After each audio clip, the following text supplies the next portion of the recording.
നമുക്കറിയാം, ദൈവം തൻ്റെ പുത്രനായ ക്രിസ്തു രാജാവായി വാഴാൻ പോകുന്ന ഒരു ദൈവരാജ്യം സ്ഥാപിക്കാൻ പോവുകയാണ്. അങ്ങനെയെങ്കിൽ ഇപ്പോൾ ഈ ലോകം ഭരിക്കുന്നത് ആരാണ്? അതേക്കുറിച്ച് അല്പമായി മനസ്സിലാക്കിയ ശേഷം ഇന്നത്തെ വിഷയത്തിലേക്ക് വരാം.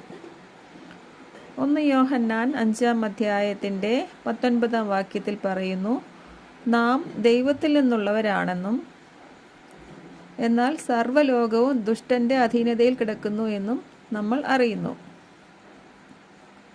അപ്പോൾ ദൈവമാണ് സകലത്തിൻ്റെയും സൃഷ്ടാവെങ്കിൽ അതിനിടയിൽ എന്താണ് സംഭവിച്ചത്? അതൊരു ട്രാജിക് സ്റ്റോറിയാണ്.